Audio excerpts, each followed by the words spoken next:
Hey, this is DJ Dex here for 3000 Magazine here at the Detroit Historical Museum for the Detroit Techno Exhibit. I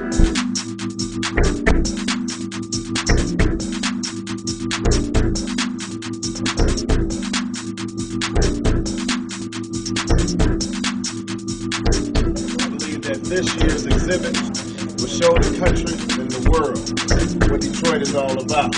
This is a hotbed of entertainment. Motown, Motown, Motown, Motown, Motown, Motown, Motown, Motown, Motown.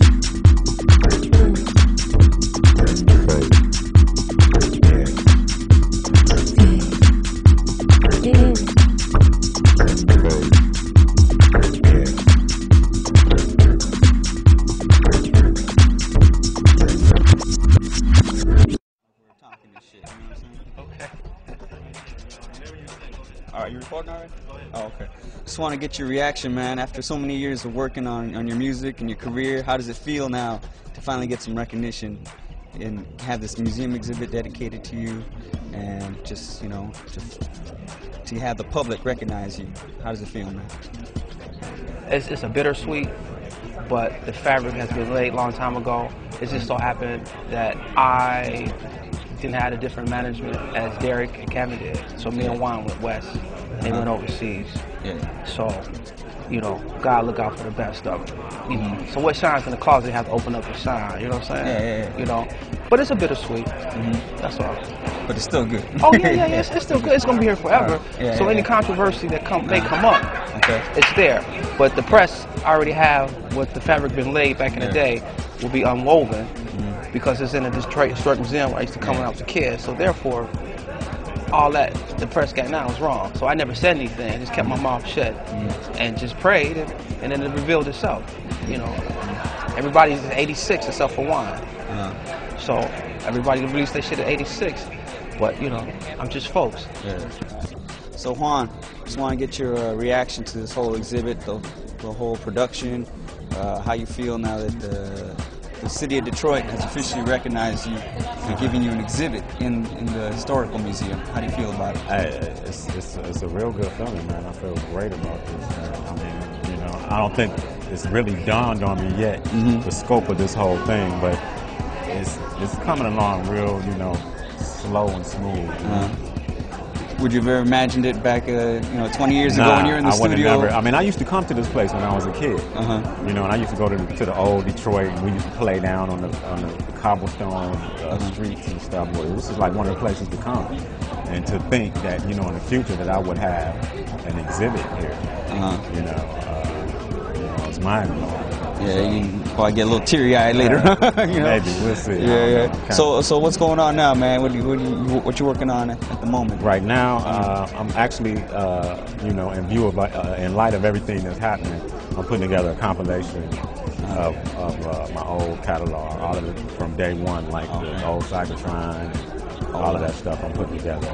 That's one of the things I'm doing. I've been living in LA for the last 2 years, so of course that's my step into like doing some film work, and movie soundtrack and stuff like that. So, you know, of course the thing, a live show.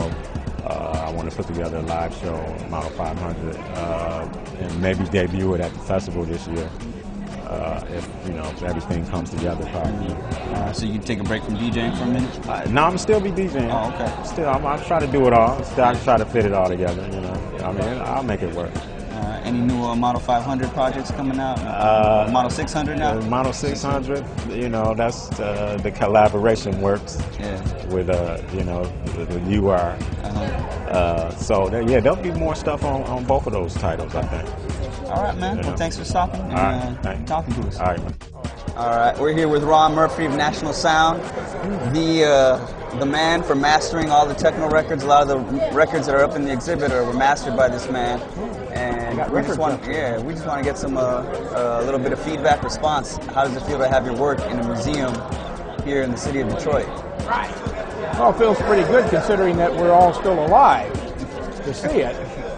Isn't that kind of interesting? Yeah. Usually you don't get recognition for a lot of these things until after you're dead, right? Yeah, exactly. So that's good. That's good. I just did my little part. You know, most of it goes to the guys that recorded the music. You know. Yeah. So I don't like to take a lot of credit for things. Some of the things, yeah, if I worked on them and kind of helped them, fixed them up a little bit, you know, that's different. But I've heard that a lot of the guys, when they started out, came to you and you kind of helped them out, you know, gave them some feedback and told them, you know, go back, do this and do that. And, yeah, well, that's true. I think, you know, and I give guys like, you know, Mike Banks and Juan and all them guys a lot of credit because they had to do it on their own and they really didn't have anybody. You know, I was one of the few people they could probably go to, you know, that had some experience, you know, in the record business. And, you know, we sit down and talk about their contracts and, like you said, how to do things maybe a little bit better, but they had to do it on their own. When I came in, I learned from radio people, you know, and your radio people, your veteran radio people were your first engineers in the studios, you know, because before the recording studios, if you wanted to do a record or something, you went to a radio station to record. So I was fortunate that I learned from some of those radio people. And you know, there's a right way to put things together. And, you know, these guys didn't have that. So they did it all on their own. So you got to give them a lot of credit. And they did learn well. And, you know, their recordings have improved, you know, quite a bit since the early ones. So I give them a lot of credit. You know, I do. Yeah, definitely. Yeah. Ron Murphy, National Sound. Thank you very much for stopping by and sharing some of your knowledge with us. Thank you. All right, we're here with Jeff Mills, a.k.a. The Wizard. See, what is there to say, man? I want to get your impression about this exhibit after spending so many years working hard and getting the music out there, touring, to get some recognition at home in a museum of all places. Yeah. How does it feel? It feels great. It's a big relief. I mean, for many years, you know, I mean, I often thought, you know, Detroit is missing the best part of the whole techno thing, you know, and to actually see a very formal, thorough exhibition just about techno is a big relief. Very happy to be here. Yeah, and it's more of a culturally significant thing. It's not just, I mean, the DMF was a big party and people saw it for the crowds it could draw. Right. But the museum now kind of looks at it as a historical, a musical, just an overall kind of cultural event. It's a historical context. So how do you feel about that? I think that I mean it's I mean, in my mind, my true feeling it's past the time. I mean, maybe something like this should have been done, you know, maybe, I don't know, 5 to 7 years ago, you know, but I'm very happy to see it now, you know. And even as we speak now, there are things that are materializing as a result of Detroit techno. So the education, you know, continues, you know. I know you're constantly on tour, man. What's the response from people around the world? Do they know about what's going on here with this museum exhibit? It gets more and more exciting, and I think things like this will just make it, you know, more profound. So it's the first real proper documentation of electronic music in this fashion, you know, from this perspective, from a historic perspective. So it should give other people in other countries the indication that, you know, this type of music that they loved all these years, there's much more to it, and there's a togetherness to it, and, you know, I think it'll answer the question to a lot of people. Now, as a producer, do you think this will maybe get people more in tune to what the music was? I don't want to say intended to, but, you know, there's a lot of misinterpretation about what Detroit techno is. Well, you know, with the, you know, evolution, transfer, and bass, and all these other things that kind of offshooted from techno. Do you think people start to kind of realize, oh, well, this is what the sound was originally, right? And, you know, everything else kind of sprung out from that. Well, I mean, you know, from the beginning, it always was looked at in different perspectives, because it did not have one sound. It was a group of people that had similarities, but for the most part, the structure of their music came from different directions. So this exhibition kind of brings it all together and kind of shows you the common thread between all those different type of sounds, those different type of labels, and those different type of DJs. So the understanding should become better. So I know you're constantly touring. Where are you off to now? What projects do you have coming that you can want to promote? Or tomorrow we start a French tour, very large French tour. We tour the entire country, and then from there to Spain. We tour the whole country of Spain, and then to the UK. So we tour England, Scotland, and Ireland. And is the At First Sight CD, is that the most recent release you have, or something? It's the most recent, but we just finished the latest album called Medium. Medium? Yeah, it's a psychological concept album that should be out quite soon. Is that going to be more beat driven or a little more? It's more thought driven. Oh, okay. All right. Well, Jeff Mills, thank you very much. Okay, thank you. Appreciate it. Thanks. Okay. All right, cool. All right, let me know. All right, we're here with Alan Oldham, aka DJ T1000, Pure Sonic Records.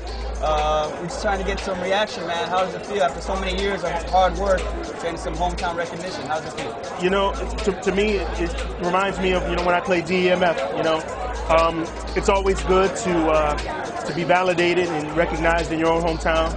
You know, it's like, it's almost a cliche to be big overseas. You know, it's like everybody's big overseas. You know, you hear about like some rock band, or we're big in Japan. You know, and it's almost a cliche. But here, you know, it's good to be recognized. It's a very nice exhibit. My mom's here, just having a good time, and you know, I'm glad to be here. Great, man. Yeah. So you got Pure Sonic up in the exhibit. Yeah, exactly. Yeah, exactly. It was real nice. So what's going on now? I know you've been working on comic books. You've been recording. I've been doing some writing. Working on a new comic book, and just touring all the time. Constantly yeah, Spain, Germany, a lot of different places. Having a good time. In fact, I just got back from Germany last weekend. Really great over there. Wow. Yep. And this is what everybody's, you know, finding out. They're catching on now. Exactly. You guys already been all Exactly. They had to go around the long way, but it's back around, so it's all good. Any upcoming projects? Any particular releases you want to plug? Nothing I want to say anything about right now. Everything is in very early stages of development. All right. So I'm just trying to, you know, keep the mystery, stay underground, and, you know, work my ass off so I can get my stuff done. You know. All right. You know how it is. Yeah. All right. Thank you very much. All right. Cool, man. Thank you. All right. Abdul Haqq, painter, designer for techno music for the past at least 10 years or so. We're trying to get everybody's impression on the exhibit. Abdul, I know you contributed a nice, gigantic mural for the museum. So let us know how you feel about this, getting recognition in your own hometown. Wow, well, I think it's wonderful. I mean, I've never experienced anything like this, and it's amazing that we're finally getting respect and recognition like this, and I think it's beautiful. You're used to having to go overseas to Japan to get this kind of treatment, man. How does it feel now that you're at home getting the wine and the people and, you know, all the accolades, man? Well, it's definitely nice having it here, too. It's something to be said for having it in your hometown, so I'm really glad that, you know, Detroit is finally showing respect to everybody. What projects have you been working on recently, man? What do you got coming up? Oh, well, we're doing a lot of stuff with Underground Resistance, and hopefully going to take it to the next level again this year, and be doing some stuff on my own too. Hopefully having a website and some other things coming out. Great. All right, thank you, Abdul Haqq. Hey, thank you. Thanks, man. Okay, I can do that. All right, we're here with D-Wynn, the legendary Detroit techno producer, recorded on Transmat, KMS. Give us your reaction to this exhibit. How does it feel to be in the Detroit Historical Museum in your own hometown, get some recognition here at home? Actually, man, it's shocking. You know, you hear about it, and at the time when they're putting it together, you don't expect nothing like this. And when you go in there and you see all your friends that you grew up with, and see yourself on the wall, it's like breathtaking. You know, it's like you have to take a double look. It's almost, you kind of get a little emotional about it, because you realize that now your place in history, you've done it. You know what I'm saying? So it's just really touching to me. So after going, being around the world doing gigs in Germany and Japan, all over the place, you come home, and it's like you're getting the same kind of treatment here at home. It's DMF and everything. It's just, does it feel rewarding, long overdue? For sure it does, man. It's definitely rewarding, man. Sometimes when you can look at things, you can be like, I don't know, but then when you come home and you got the DMF and then you have this exhibit, it makes you say, you know, it's love here. You know what I mean? And that's what it's all about, just having love here. And, you know, I'm just thankful, you know, that it could happen here, right here in Detroit. You know, I wouldn't want to see this nowhere but here. Yeah, I saw you got some records up in the exhibit as well. No, I didn't put any records up there in the exhibit. I was telling everybody, you know, all the records that I made, you know, I was giving them out, you know, just trying to make sure they get heard. Or people were like, man, I need another copy. So Mike Hines just telling me he got some stuff for me that he knew I just didn't have that he was always saving. So I'm gonna get some records up in there. You got any projects you want to promote, plug? Oh man, I'm working on that new Our Time album. You know, oh, damn. So yeah, so it should be done in May. Oh wow. You know what label that's gonna come out on yet? Not yet. Still working on that. All right. But it's gonna be something new and funky, baby. Okay. All right. All right. Thank you, D-Wynn. All right. Take Appreciate care, man. Yeah. Let me get that. All right. We're here with Christa Robinson. We're here with Christa Robinson of Submerge Management, distributor for many of Detroit Techno's most innovative labels. Christa, I want to know how it feels now that you've gotten some hometown recognition. You have your work displayed in the museum, and you can bring your kids here to see it. How does it feel? Actually, it's the most wonderful feeling I could have imagined. Actually, it's been a long time coming. We've been in the industry for over a decade, and it's been growing at such a momentum that it was just a matter of time. But I'm very proud to see the recognition that the city has given us, and the fans, and just the local Detroit officials. And I think that the display is excellent. The way they put it on, very professional, and I'm having a great time. Is this going to be good for business? I think so. I think it's going to be good not only for business and the industry, but the musicians who have dedicated a lot of years and much deserved talent that they put inside the music. And also I think that the younger generation and the children can come, because it's a beautiful thing for them to see where this music originated here in Detroit and feel proud to be part of it.